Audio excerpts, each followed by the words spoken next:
마가복음 10장 17절부터 27절 말씀입니다. 예수께서 길에 가실새 한 사람이 달려와 꿇어 앉아 묻자오되 선한 선생님이여 내가 무엇을 하여야 영생을 얻으리이까? 예수께서 이르시되 내가 어찌하여 나를 선하다 했느냐? 하나님만 보이는 선한 이가 없느니라.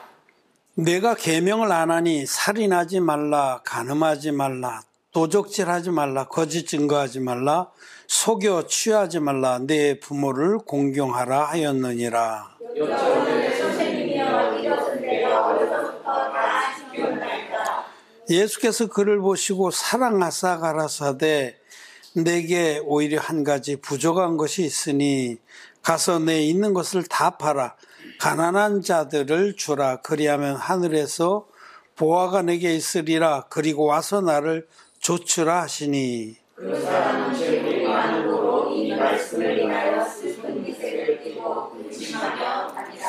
예수께서 둘러보시고 제자들에게 이르시되 재물이 있는 자는 하나님 나라에 들어가기가 심히 어렵도다 하시니 제자들이 그 말씀에 놀라니라. 예수께서 다시 대답하여 가라사대 얘들아 하나님 나라에 들어가기가 어떻게 어려운지 약대가 바늘기로 나가는 것이 부자가 하나님 나라에 들어가는 것보다 쉬우니라 하신대. 제자들이 심히 놀라서 말하되 그것을 누가 구원하올 수 있는가 하니 예수께서 저희를 보시며 가라사대 사람으로선 할 수 없으되 하나님으로서는 그렇지 아니하니 하나님으로서는 다 할 수 있느니라. 아멘. 예, 오늘 이 주일날 제가 비유 말씀 제대로 알자 그렇게 시리즈로 말씀드렸는데 이게 무슨 비유 말씀인가 싶어도 이게 낙타와 바늘기의 비유입니다. 이 말씀을 여러분들이 잘 알고 있지만은 그래도 한 번 더 자기에게 적용해야 됩니다. 하나님 말씀은 자기에게 적용을 해야 돼요. 말씀을 들으면서 이거는 이 세상에 거듭나지 못한 기독교인들이나 들어야지. 거듭난 우리들이 왜 이 말씀을 듣냐? 다 아는 걸. 그렇게 생각하지 마시고 여러분들에게 적용을 해야 됩니다. 그러면 하늘의 은혜와 축복들이 나에게만 있습니다. 네, 오늘 이 말씀 낙타와 바늘기의 비유는 자기의가 많은 사람에게 주신 경고의 말씀입니다. 여러분 중에도 복음을 알고 믿는다고 할지라도 그래도 참 자기 오름이 많은 분들이 있습니다. 자기 오름하고 자기 생각하고 똑같은 거예요. 자기 오름이 그 마음을 지배하면 거기에서는 자기 생각이 넘쳐납니다. 자기 오름이 많은 사람은 자기 생각도 많습니다. 하나님 말씀과 반대되고 배치되고 또 하나님 말씀을 거스리는 생각들을 많이 하게 돼요. 자기 생각과 자기 오름 그게 많아서 말씀이 통 그 안에 마음 안에 자리를 잡지 못하는 경우가 많다는 겁니다. 그래서 이 낙타와 바늘기의 비유 자기 오름이 많은 사람 자기 생각이 하나님 말씀과는 상반되는 내 생각이 내 오름이 많은 사람은 천국에 들어가기 어렵다.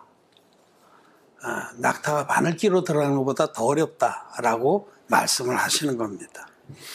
이 교훈을 주시게 된 계기가 어떤 사람이 예수님께서 길을 가시던 중에 어떤 사람이 막 달려와서 무릎을 꿇고 주님께 물었습니다. 무릎을 꿇고. 이 사람의 자세는 참 훌륭하죠. 바리새인이나 서기관들은 기세등등해서 예수님한테 삿대질하면서 묻고 그랬는데 이 사람은 막 달려와서 무릎을 꿇고 주님께 물었습니다. 뭐라고 물었냐면 사람이 내가 무엇을 하여야 영생을 얻으리까? 아주 귀한 질문을 한 거예요. 얼마나 귀한 질문, 영생을 얻기를 원해서 이런 질문을 한 거죠. 여러분, 우리가 사람의 인생들이 이 땅에서 구할 가장 귀한 선물은 영생입니다. 영원한 생명. 영원한 생명을 사모하지 않는 사람은 사실은 하나님을 믿을 수가 없고 믿고자 하지도 않는 겁니다. 영생, 영원한 생명. 영생보다 귀한 건 없습니다. 사람이 천하를 다 얻고도 그 영원한 생명을 얻지 못한다면 무슨 소용이 있겠습니까? 영생을 사모하지 않는 그런 마음은 아주 정말 하나님 앞에서는 참 책망받을 마음입니다. 그런데 이 청년이, 이 사람이 달려와서 무릎을 꿇고 내가 무엇을 하여야 영생을 얻을까 하고 물었어요. 근데 무엇을 해서 영생을 얻는 건 아닙니다. 영생은 우리들이 무엇을 해서 선행을 하고 율법을 지키고 희생을 하고 봉사를 하고 자기 자신을 다 팔아서 가난한 자들에게 나눠준다고 해서 얻는 것은 절대 아닙니다. 율법의 행위로 그의 앞에 의롭다 하심을 얻을 육체는 없습니다. 영생은 하나님께서 베풀어 주신 하나님의 의, 예수님을 통해서 완성시켜 주신 하나님의 의를 믿음으로 받아들여서 의인이 되어야 하는 거예요. 죄가 전혀 없는 의인이 돼야만 영생을 얻습니다. 죄인들은 절대로 천국 영생에 못 들어갑니다. 제가 아침에 와서 기도하고 이제 성경 보고 그러면서 우리 예배당 앞에 이렇게 쫙 한번 봤어요. 지난번에 우리 형제들이 퍼티, 빠데라고 그러는 게 퍼티입니다. 일본 사람들한테 배워가지고 빠데니, 도라이바니, 몽키니, 그런 일본식 이름들 참 많아요. 심지어는 자동차에 보면 쇼바라고, 쇼바. 그때 일본말에서 한번 영어가 일본을 거치면서 들은 거예요. 쇼바. 쇼바라는 게 샤크 옵저버, 충격을 흡수하는 기계, 장치 이런 건데 그걸 쇼바라고 그래요. 하여튼 굉장히 많습니다. 근데 퍼티, 틈이나 턱진 걸 메우는 충진제, 퍼티를 바르고 우리가 한 번 더 칠했더니 얼마나 좋습니까, 여기 앞에. 제가 이걸 바라보면서 참 우리 예배당 앞에나 아니나 백색으로 새하얗게 칠하길 정말 잘했다. 이게 의인들의 마음이 이렇게 흰 것같이 깨끗한 거거든요. 이사야에서 약속하셨듯이 너희 죄악이 주홍 같을지라도 눈과 같이 휘어질 것이다. 마음의 죄가 깨끗이 씻어져서 눈과 같이 휘어진 의인들만 영생을 얻습니다. 천국 갑니다. 그러니까 참 지금 기독교인들이 너무 혼돈하고 있다는 거죠. 마음의 죄가 그대로 있으면서 뭔가 자기들 쪽에서 해서 무엇을 하여야 영생을 얻으리까 하는 이 도식, 이러한 의식구조, 사고방식에 사로잡혀 있기 때문에 기독죄인들이 99.9%입니다. 예수 믿는 이들 중에. 그들은 자기들이 무엇을 해서 영생을 얻으려고 그래요. 입술로는 오직 예수, 오직 믿음, 오직 성경 그렇게 얘기를 하는데 그건 입술만 하는 거지 마음은 여전히 그들은 무엇을 해서 영생을 얻으려고 한다는 거죠. 그래서 새벽 기도를 열심히 하고 희생을 열심히 하고 봉사를 열심히 하고 금식을 열심히 하고 뭐든지 열심히 해서 영생을 얻고자 하는 이 사람하고 똑같은 거예요. 그래서 예수님이 이 사람을 보고 너무 길을 잘못 들어섰기 때문에 하나님 나라 영생을 얻으려고 하는데 사람들은 그 앞에 두 길이 놓여 있습니다. 하나는 종교의 길이에요. 종교의 길. 그 문은 크고 그 길이 넓습니다. 그래서 많은 사람이 그 길로 갑니다. 왜 문이 크고 길이 넓다고 하냐면 자기 생각에 맞기 때문에. 자기 생각과 똑같이 그냥 넓게 열어졌어요. 넓게. 문이 더 넓어요. 주 예수를 믿으라. 그리하면 너와 내 집이 구원을 얻으리라. 그냥 예수님을 구주로 그냥 영접하면 되는 거예요. 그러니까 얼마나 넓어. 굉장히 넓어요. 누구든지 그냥 예수님의 이름을 부르면 다 구원이다. 그 에큐메니컬 운동하는 사람 그렇게 말해요. 그냥 누구든지 주 예수의 이름을 부르면 다 구원이다. 문이 넓어요. 천만의 말씀. 죄가 있으면 그 문에, 구원의 영생의 문에 못 들었습니다. 이 문은 복음인데, 문은 복음을 말하거든요.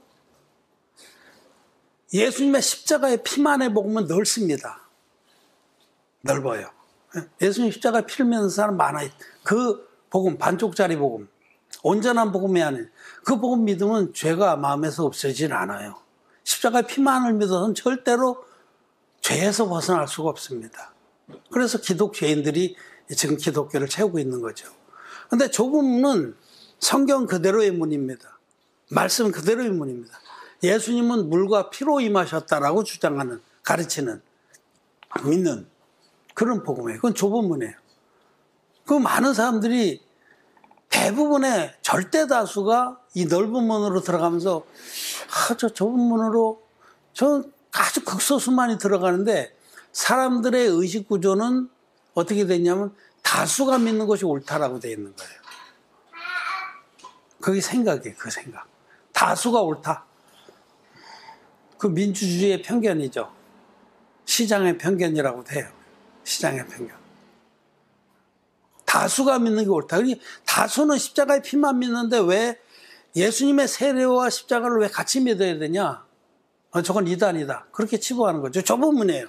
그리로 들어간 자는 직습니다. 그리고 그 믿음을 지키는 길은 험난합니다. 계속해서 사단이 공격하기 때문에. 그러나 넓으면 그냥 예수를 구주로 영접하면 구원이다. 천국 간다. 이렇게 넓은 문으로 들어간 자는 많습니다. 그리고 그리 가는 사람들이 많기 때문에 그들은 평안을 누립니다. 이렇게 많은 사람이 이렇게 나처럼 똑같이 십자가의 피만 믿는데 이게 멸망이라고? 그래서 죄 있으면 지옥 갑니다. 죄의 삭은 사망입니다. 말씀 앞에 한 번도 정직하게 서보질 않아서 그런 거예요. 아무리 예수님을 정말 생명을 다하고 목숨을 다하고 희생하고 공사해도 믿어도 죄가 있으면 지옥 갑니다. 죄의 삭은 사망입니다. 너희 죄가 허리만큼만 있을지라도 결단코 그 옥에서 나오지 못하리라 하셨습니다. 그런데 사람들은 이 자기의 생각과 자기 오름에 갇혀 있기 때문에 이 생명의 말씀을 들어도 듣지 못하고 보아도 보지 못하는 겁니다. 오늘 이 터무니없는 이 사람에게 예수님께서 율법을 먼저 얘기를 해줬어요. 쭉 율법의 10계명에 있는 말씀들을 쭉 얘기해 줬더니 20절 말씀에 보면 여짜오되 선생님이여 이것은 내가 어려서부터 잘 지켰나이다. 이렇게 대답을 했습니다. 대단한 거죠. 거짓말입니다. 율법은 우리가 지킬 수 없는 겁니다. 율법은 지킬 수 없는 거예요. 그거는 자기 수준에서 지킨 거죠. 여기 한마디만 하더라도 여기 있는 거 예수님께서 살인하지 말라. 살인하지 말라라고 하셨는데 사람을 칼로 찔러 죽이고 돌로 머리를 쳐 죽이는 것만 살인이 아닙니다. 형제를 미워한 자마다 살인한 자니라. 그 살인이에요. 그것도. 하나님의 기준은 그렇게 절대적입니다. 여기 간음치 말라 하셨는데 간음치 말라 하신 그 계명을 예수님께서 그 말씀의 수준을 그 율법이 요구하는 거룩의 수준을 설명해 주시면서 여자를 보고 음욕을 품은 자마다 이미 마음에 간음했느니라 라고 말씀하신 거예요. 그러면 간음치 말라는 말을 이 사람이 어려서부터 다 지켰을까요? 천만의 말씀입니다. 우리는 간음하는 자들이에요. 우리는 살인하는 자들이고 도적질하는 자들이고 우상을 숭배하는 자들입니다. 탐심은 우상 숭배니라. 여러분 탐심을 냅니까 안 냅니까? 우리는 인간은 근본적으로 율법을 지킬 수 없는 자입니다. 그래서 하나님의 율법 앞에서 그 율법의 기준으로 의롭다함을 얻을 육체는 없는 겁니다. 그 율법을 왜 주셨냐? 율법 앞에서 우리가 지옥 갈 죄인 걸 깨닫게 하려고 주신 겁니다. 로마서 3장 20절의 말씀에.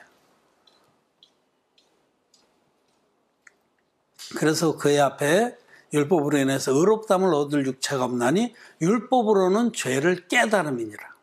율법 앞에서 심히 죄인이 돼서 항복하라고 하나님 앞에 하나님 나는 지옥 가야 마땅한 자입니다. 나를 불쌍히 여겨주십시오 하고 고백을 하라고 율법을 주신 겁니다. 즉 오늘 이 말씀은 자기 의의 부자들은 절대로 영생을 얻지 못한다 이런 교훈인데 이거는 재물의 부자를 말하는 게 아니에요. 여기 예수님께서 이렇게 이 사람이 대답하자 예수님께서 그 사람에게 말하기를 내게 오히려 한 가지 부정한 것이 있으니 가서 내게 있는 것을 다 팔아 가난한 자들을 주라. 그래야만 하늘에서 보화가 내게 있으리라. 그리고 와서 나를 쫓아라. 하셨다고 그래서 그러니까 정말 재물을 가지고 있으면 천국에 못 가니 재물을 다 팔아서 가난한 자들 주고 우리는 청빈하게 주님을 따라야겠구나. 이걸 청빈의 도라고 그래요. 캐톨릭 수도원은 다 이 청빈의 도를 쫓습니다. 자기 재산을 정말 다 팔아서 가난한 자들이 나눠주고 청빈하게 자기는 두 벌어 있으면 예수님께서 두 벌어 있으면 나눠주라 하셨다고 해서 그대로 순종해서 산다고 그러면 천국 갈까요? 여러분 천국은 죄가 없어야 가는 데라니까요. 응? 하나님의 그 의로 예수님께서 완성하신 하나님의 의로 옷 입고 흰눈같이 죄사함 받아서 의인 되어야만 가는 곳이 천국입니다. 그럼 가난한 사람한테 다 나눠준다고 죄가 없어질까요? 그렇지 않습니다. 남을 위해 자기를 불쌍하게 내어줄지라도 이 진리의 복음 안에 있는 하나님의 사랑이 자기에게 임하지 않으면 절대로 천국에 못 가는 겁니다. 12세기, 13세기, 12세기 말에서 13세기 초에 살았던 그 프란치스코라고 하는 캐톨릭의 성자가 있습니다. 아치시의 성 프란치스코라고 아주 유명해요. 개신교에서도 굉장히 존경해요. 굉장히 존경합니다. 캐톨릭의 그 성자들은 인간적으로는 존경할 만한 이들이 제법 있어요. 근데 여러분, 영적으로는 절대로 그들을 본받아서는 안 됩니다. 이 사람은 자기 아버지가 아주 부유한 상인이었어요. 그러니까 재벌집 아들이었다는 거예요. 프랑스의, 이태리의 그 아시시라는 그 도시에 대부호의 아들이에요. 그래서 유복한 생활하다가 이제 그에게 이제 갈등이 찾아왔죠. 이렇게 사는 게 다냐. 그러다 이제 환상도 보고 뭐 여러 과정을 통해서 그가 자기의 모든 부를 포기하고 재산도 막 팔아서 가난한 거지들 나눠주고 심지어는 자기 옷까지 벗어서 주고 맨발의 성자, 신발까지 벗어주고 그야말로 홀랑 벗어서 다 나눠주고 자기는 맨발로 이제 주님을 따라간 자다. 그래서 그를 성인, 천주교에서는 성인으로 이렇게 아주 훌륭한 신앙인들을 그렇게 부르죠. 그래서 캐톨릭에서도 그렇고 개신교에서도 참 존경합니다. 성 프란체스코 그의 기도문, 아까 우리 찬양 불렀던 게 그의 기도문에서 따온 찬양이에요. 그게. 그 기도문은 그 자체는 아름답습니다. 나를 평화의 도구로 써주소서 하는 그 기도문도 다 많이 알고. 그런데 말입니다. 과연 아치시의 성자 프란치스코가 그러한 삶을 살았다고 해서 영생을 얻었을까요? 아닙니다. 이 주님이 너의 모든 것을 다 팔아서 가난한 자들에게 주고 나를 따르라고 그대로 순종했다고 죄사함 받고 의인이 될 수 있습니까? 그럴 수 없습니다.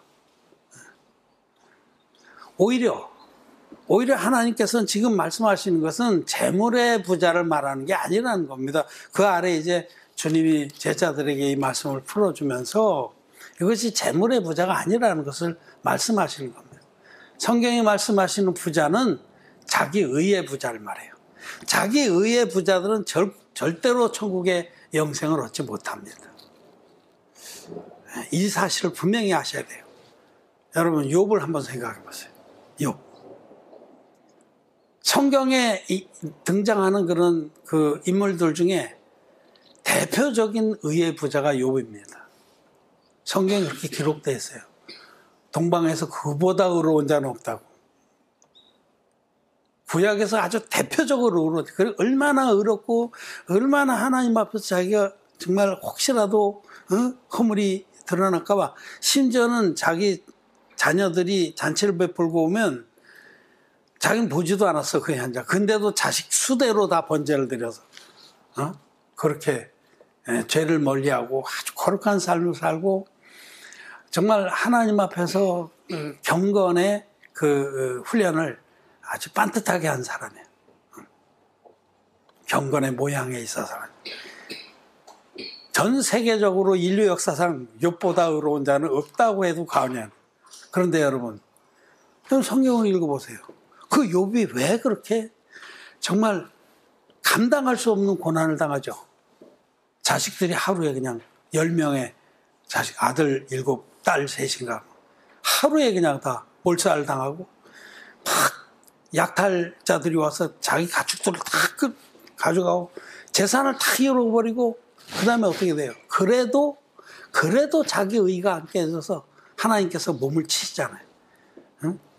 온몸이 상처투성이고 헌대투성이어서 누울 수도 없고 앉을 수도 없고 그 괴로워서 그 괴로움이 육체의 괴로움이 정말 형용할 수 없는데도 자기의 의를 지키잖아요. 응? 친구들이 와서 막 책망하고 그러는데 내가 너희들보다 못할지 아냐고 끝까지 자기 의를 세우잖아요. 왜 그랬을까요? 많은 이들이 왜 욥이 그런 고난을 당했는지 그 이해를 못해요. 여러분, 욥의 의가 너무너무 강하고 너무너무 하늘을 찔 것 같아서 그 의가 다 깨어져야만이 하나님의 의를 받아들이고 믿고 순복할 수 있기 때문에 그렇게 하신 겁니다.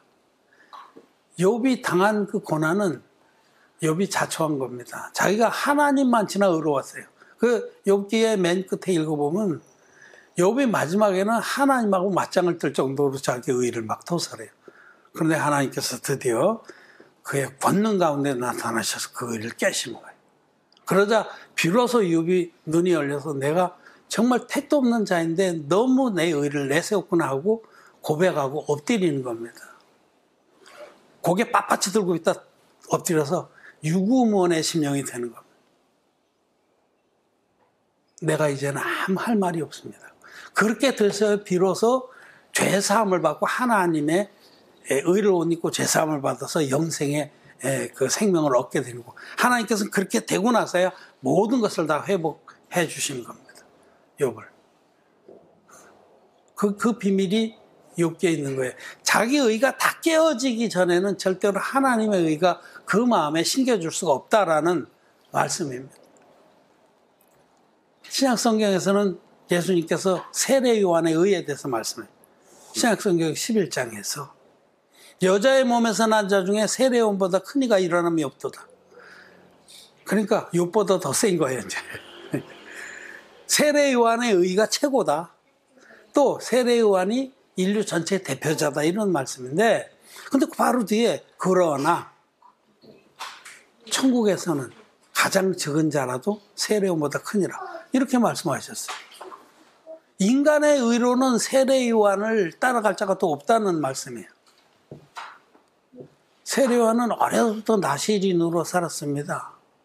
반듯하게 하나님 보시기에 정말 허물도 없을 정도로 광야에 거하면서 메뚜기와 석청을 먹고 사람들하고 섞이지도 않고 하나님 말씀만을 순종하며 그래서 살았어요. 인간의 의로는 세례 요한보다 큰 이가 일어남이 없는 거예요.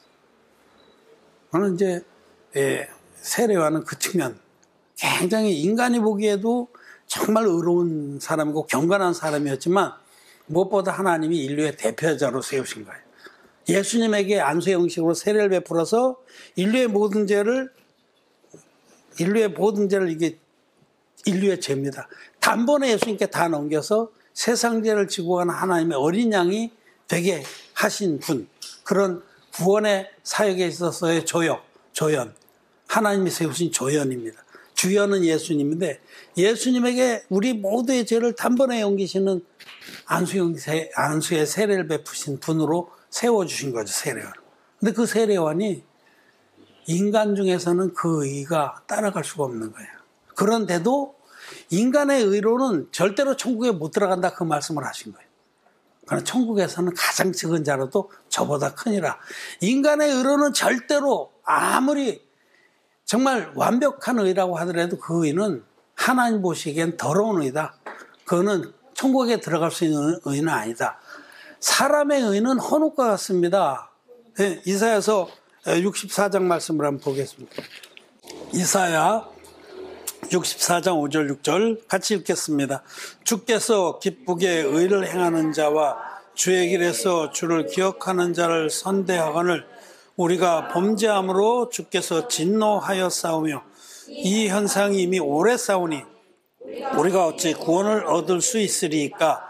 대저 우리는 다 부정한 자 같아서 우리의 의는 더러운 옷 같으며 우리는 다 쇠폐함이 잎사귀 같으므로 우리의 죄락이 바람같이 우리를 몰아가나이다. 여러분, 우리는 근본 우리 마음 자체가 심히 부패하고 오염된 자로 태어나서 평생에 죄만 지을 수밖에 없는 자입니다. 에레미야서의 말씀이 있듯이 사람의 마음은 그 부패하고 거짓되다. 만물보다 거짓되고 심히 부패한 것이 우리 마음의 원재료. 인간의 그 실존이 그렇습니다. 마음 자체가 부패하고 거짓되기 때문에 여기서 쏟아져 나오는 거는 아무리 우리 인간의 눈에 보기에는 의로워 보여도 하나님 보시기에 나도 더러운 것들이에요. 더러운 것들. 그냥 똥으로 예를 들어서 뭐 약관을 만들었자 칩시다. 약관 알죠? 가서 똥을 가루를 내가지고 막 반죽해서 예쁘게 꽃무늬도 넣고 해서 약관을 만들었다고 그래도 여러분 그게 누구 높은 분한테 갖다 드릴 만한 음식입니까? 아니잖아요. 인간은 아무리 자기가 용을 쓰고 선한 행위를 하고 의로운 것을 하고 이래서 이 인간의 의라는 것이 이거는 자기 눈에 보기에 거룩하고 깨끗하고 훌륭한 거지 하나님 보시기엔 그건 더러운 옷과 같다는 거예요. 우리는 정말 부패하고 거짓되기가 이런 현상이 아주 오래된 자들이에요. 아담에서부터 우리는 이렇게 된 거예요. 인류의 역사 전체가 부패하고 거짓된 그런 과정이기 때문에 우리들이 우리 스스로에게서 나올 수 있는 것은 눈곱 맞춰도 거룩한 게 없습니다. 그래서 여기 인간의 의는 우리의 의는 다 더러운 옷 같으며 우리 눈에 보기엔 괜찮은 거죠. 하나님 보시기엔 더러운 옷 같은. 그런데도 사람들은 자기의 의를 들고 자꾸 하나님께 나가려고. 그게 가인의 길입니다. 그게 가인의 길. 가인은 땅의 소산, 즉 인간의 노력, 인간의 헌신, 희생으로 얻어진 결과, 인간의 공로, 인간의 희생, 봉사, 땅의 소산을 두고 하나님께 나아가서 칭찬을 받으려고 했던 자가 가인입니다. 그게 바로 종교입니다. 종교. 오늘날 모든 종교도 인간의 의를 극대화시켜서 그것을 들고 나가서 하나님께 인정을 받고자 하는 거예요. 아까 얘기한 아시시의 성 프란치스코, 그게 바로 자기의 의를 들고 나가요. 내가 이만큼 내 모든 것을 다 팔아서 가난한 자들에게 나눠주고 나는 알몸으로 맨발로 주님의 길을 따라갔다. 그게 인간의 의죠. 종교죠, 종교.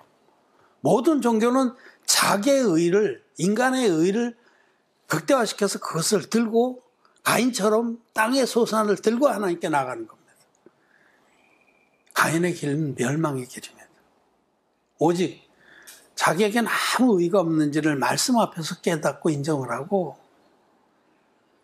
나와 같은 정말 비참한 자를, 지옥가에 마땅한 자를 사랑하셔서 하나님께서 보내주신 하나님의 아들 예수님이 이 땅에 육신을 입고 오셔서 요단강에서 받으신 세례로 나의 모든 죄와 허물을 다 담당하시고 십자가로 가셔서 다 이뤘다기까지 대속의 피를 흘려 돌아가심으로 우리를 값없이 의롭게 만들어주신 그 하나님의 의를 믿을 때만이 우리는 의로워질 수 있는 겁니다.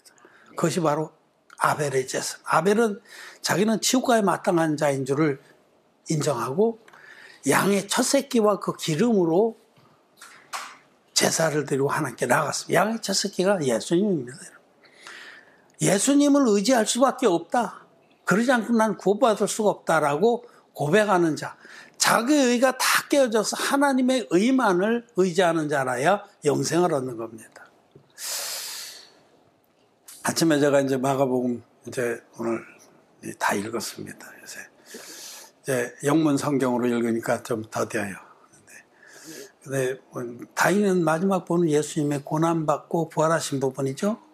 그걸 읽으면서 다시 한번 정말 우리 주님께 감사를 드립니다. 왜냐하면 주님이 그 고난의 그 십자가로 가기 전에 주님이시라도 겟세마네 동산에서 간절히 정말 그 땀이 피가 되도록 기도하시면서 아버지 할만하시거든 이 잔을 내게서 떠나게 해 주옵소서. 그렇게 기도하지 않았어요.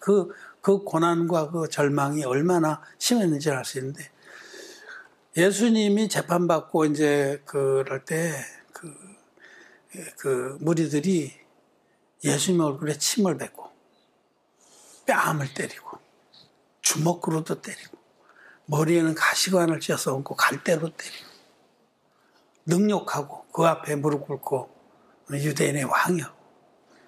그런 모든 과정들, 매질을 당하고 십자가를 지고 가셔서 십자가에 못 박혀 돌아가시기까지 아무 말도 안 하시고 묵히고 모든 것을 당해 주신 것은 세례받았을 때 나와 여러분들의 죄를 다 짊어졌기 때문에 주님은 우리들을 죄에서 온전히 구원하시려고 그 고난의 길을 묵묵히 가신 것입니다. 우리는 그것들을 생각해 보면서 아무 할 말이 없어요. 우리 주님이 우리를 위해서 물과 피로 드려준 한 영원한 제사가 우리를 죄와 상관없는 자로 만들어주신 겁니다. 자기 의가 전혀 없는 자라야 하나님의 의를 온전히 못 입습니다. 아담이 무화과나무 옷을 입고 있었는데 무화과나무 옷을 벗어버려야만 가죽 옷을 입는 거예요. 무화과나무 옷을 속에다 그대로 입고선 가죽 옷을 못 입습니다. 그렇게 입으면 속에서 무화과나무 옷이 쓸려서 괴로워서 결국은 가죽 옷을 벗어버려요.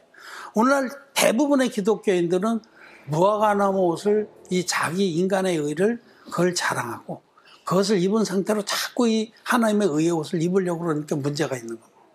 자기 의를 온전히 부인하고 자기 의가 다 깨어져야만이 하나님의 의가 그 안에서 역사를 합니다. 제가 오늘 읽은 그런 부분에 베드로가 예수님을 3번 부인하고 나서 나가서 뛰쳐나가서 운 말씀. 그 말씀을 우리가 요한복음까지 이렇게 같이 보면 베드로가 진짜 하나님의 일꾼이 된 것은 예수님을 3번 부인하고 나서야 된 겁니다. 베드로가 굉장히 의가 많은 사람이에요. 자기 의가 충만한 자예요. 예수님 내가 지킬게. 다른 놈들은 다 도망갈지라도 나는 주님과 함께 죽을지라도 도망 안 갑니다. 그게 다 깨어졌잖아요.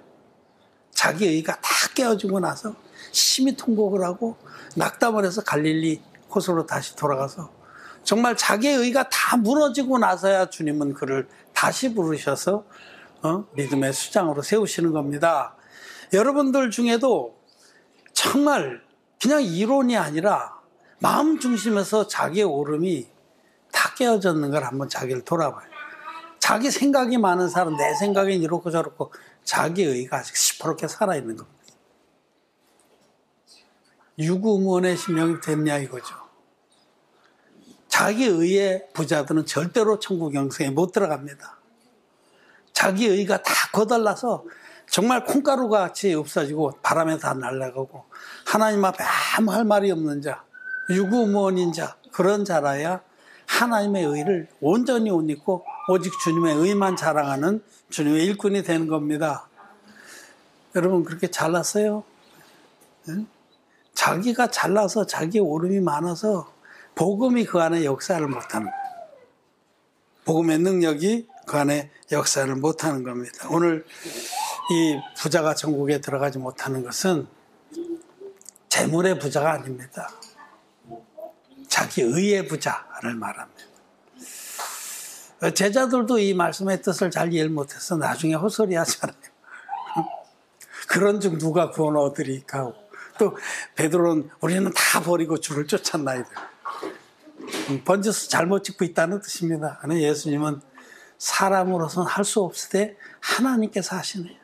우리를 천국의 영생에 들어가게 하시는 분 전적으로 하나님이십니다. 우리 스스로는 도저히 의롭게 될 수 없는데 하나님이 우리를 의롭게 만들어 주셨습니다. 그리고 그 하나님의 의를 못 입는 자는 누구냐면 자기 의가 다 깨어진 자. 정말로 하나님 앞에 아무 할 말이 없는 자들이 그렇게 의로웁니다. 여러분 사도 바울도 한때는 율법 앞에서 대단한 자랑이 있었던 자예요. 율법으로는 내가 흠이 없는 자로라.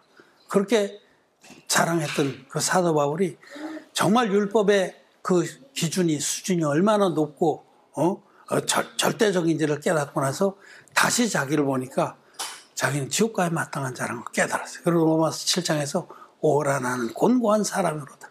누가 나를 이 사망의 몸에서 구해줄까 하고 그렇게 탄식할 때 비로소 예수 그리스도의 의를 옷 입게 되는 겁니다. 오라 나는 곤고한 사람이로다. 난 지옥 가야 마땅한 자입니다 하고 고백을 해야 영생의 생명을 얻게 하는 하나님의 의를 옷 입습니다. 지금 대부분의 기독교인들은 절대로 자기가 지옥 갈 자라고 생각을 안 해요. 죄 있으면 지옥 가는데도 죄 있으면 지옥 갑니다. 그리고 율법 앞에 철저하게 서본 사람은 아무 할 말이 없습니다. 그렇게 돼야만 하나님의 의를 옷 입고 천국의 영생을 얻는 줄을 아시기를 바랍니다. 말씀을 마쳤습니다.